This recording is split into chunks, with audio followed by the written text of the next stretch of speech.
विद्यार्थियों और अभिभावकों एक नई अपडेट आई है। पुराना तो आप सभी ने वीडियो में सुन ही लिया है ऑडियो में, और मुझे कुछ तस्वीरें भी मिली हैं। आपने यहाँ अपलोड कर दिया है कि ड्रेस कोड के बारे में यहाँ जानकारी है, इसे देख लीजिए। और ड्रेस कोड के बारे में पहले एक वीडियो में जानकारी दी गई है।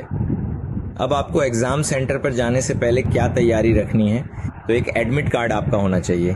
पहले पेज, दूसरे पेज सही है। पहले पेज पर पासपोर्ट साइज फोटो और आपकी थंब इम्प्रेशन, और दूसरे पेज पर आपका पोस्ट कार्ड साइज फोटो।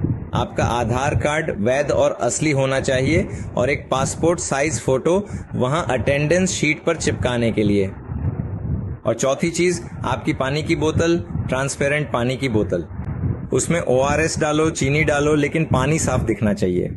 अंदर कोई और चीज नहीं होनी चाहिए ताकि उन्हें कोई शक ना हो। ठीक है, तो ये 4 चीजें आपको लेकर जानी है। एडमिट कार्ड के लिए पासपोर्ट साइज फोटो कम से कम एक, सिर्फ एक की ही जरूरत है।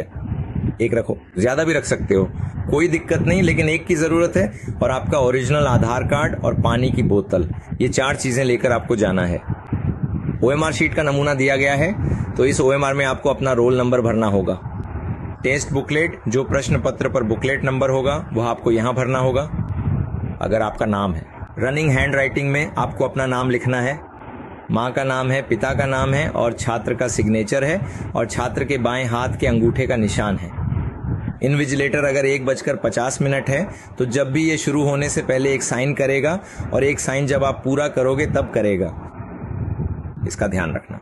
ये साइन इन्विजिलेटर करेगा और बाकी की डिटेल आपको भरनी है। लेकिन आपको अपना रोल नंबर और टेस्ट बुकलेट नंबर, अपना नाम रनिंग हैंड राइटिंग में, माँ का नाम, पिता का नाम, सिग्नेचर, ये सब करना याद रखना है। और परीक्षा शुरू होने से पहले ये सब भर देना है।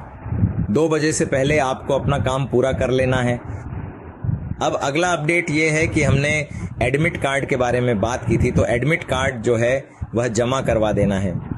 इसीलिए आपको OMR शीट और एडमिट कार्ड दोनों ही इन्विजिलेटर को दे देने हैं। सिर्फ प्रश्न पत्र, हाँ, प्रश्न पत्र ही आपको अपने साथ लाना है। प्रश्न पत्र के अलावा आपको OMR भी देनी है और एडमिट कार्ड भी देना है। लेकिन एडमिट कार्ड की एक सॉफ्ट कॉपी अपने मोबाइल में रखनी है। अगर गुजरात में है तो इसकी जरूरत नहीं पड़ती। अगर आपको गुजरात के बाहर कहीं एडमिशन लेना हो, तो आपके पास जो NTA की तरफ से मिली हुई सॉफ्ट कॉपी है, वही कॉपी आपके काम आएगी। ठीक है, तो एडमिट कार्ड के बारे में पहले बात हुई थी कि उसे लेकर आना है, लेकिन अब NTA ने अपने स्टाफ को जानकारी दी है कि एडमिट कार्ड जमा करवा लेने हैं। इसलिए सभी छात्रों के एडमिट कार्ड ले लिए जाएंगे। OMR शीट के साथ साथ आप सिर्फ प्रश्न पत्र लेकर बाहर आ सकते हैं। अब प्रश्न पत्र पर जो कोड वगैरह होते हैं उन्हें अच्छे से देख लेना। अब दूसरी बात क्या है कि 1:30 बजे हमारा गेट बंद हो जाएगा, और 9 बजे N9 टाइम है ना, घंटी बजेगी। उसकी क्रमवार जानकारी दी गई है। और इसमें क्या है कि हर जगह घड़ी हो, इसकी कोई गारंटी नहीं है। और कुछ स्कूलों और कॉलेजों में आपने देखा होगा कि एक मुख्य जगह पर ही एक घड़ी होती है, बाकी सभी कमरों में हर जगह दीवार घड़ी नहीं होती है। लेकिन अगर NTA वाले सेंटर बेहतर होंगे और उन्होंने हर कमरे में घड़ी लगाई होगी तो बहुत अच्छा है।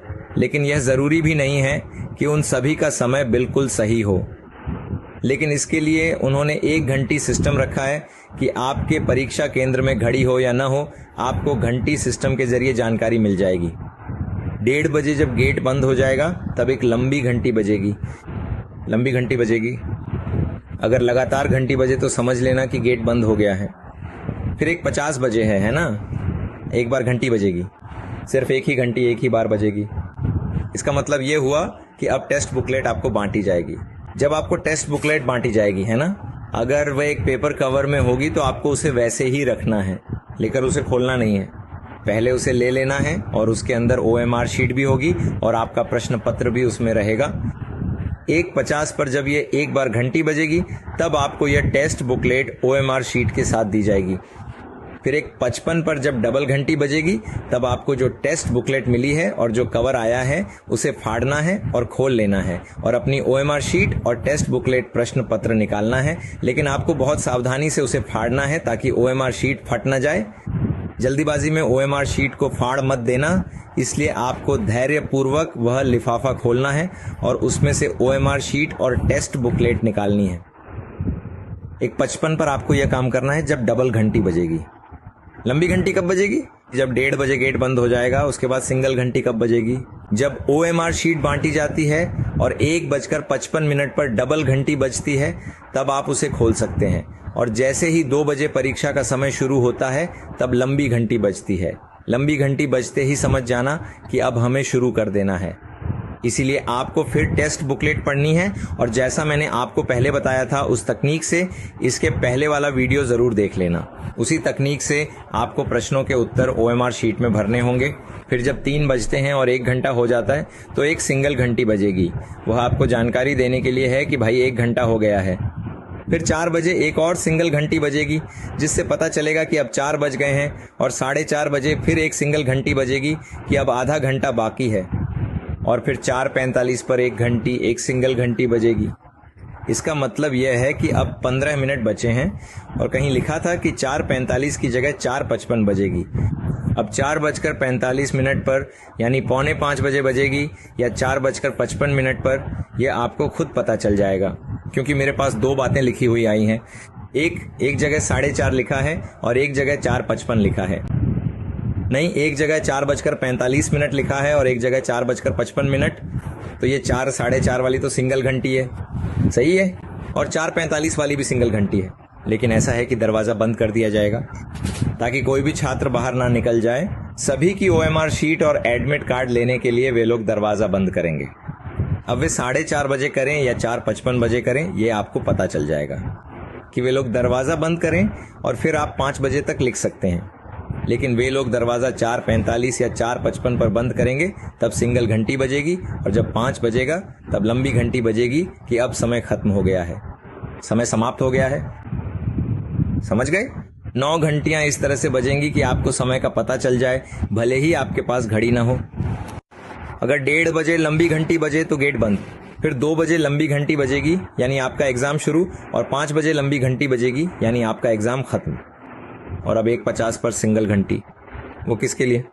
कि भाई आपको टेस्ट बुकलेट मिलेगी, 1:55 पर यानी 5 मिनट बाद घंटी बजेगी, डबल घंटी बजेगी, तब आपको बुकलेट खोलनी है। और 3 बजे एक सिंगल घंटी, 1 घंटा हो गया। 4 बजे सिंगल घंटी, 4:30 बजे सिंगल घंटी कि अब सिर्फ आधा घंटा बाकी है। अब 4:45 या 4:55 पर एक और सिंगल घंटी बजेगी, तब वे लोग दरवाज़ा बंद करेंगे, और 5 बजे लंबी घंटी। समझ गए? 9 घंटियां बजने वाली हैं, और इसमें उसी हिसाब से आपको संकेत मिलेगा। अगर घड़ी है तो बहुत अच्छा, लेकिन अगर घड़ी नहीं भी है तो घंटी की वजह से आपको अंदाजा हो जाएगा। समझ गए? और उत्साहपूर्वक आत्मविश्वास के साथ परीक्षा देना। शुभकामनाएं। सुनने, पसंद करने, सब्सक्राइब करने और साझा करने के लिए बहुत बहुत धन्यवाद। और एक और निर्देश दिया गया है कि कोई भी सिर नीचे नहीं कर सकता, कि बाद में कोई यह ना कहे कि मैंने सिर नीचे किया था क्योंकि मुझे पेशाब जाना था, फिर मुझे नींद आ गई, मैं सो गया, इन्विजिलेटर ने मुझे नहीं जगाया। इसी वजह से NTA ने स्टाफ को निर्देश दिया है कि किसी को भी सिर नीचे करने की अनुमति न दें। सभी को सतर्क रहना है, सतर्क रखना है, जागरूक रखना है।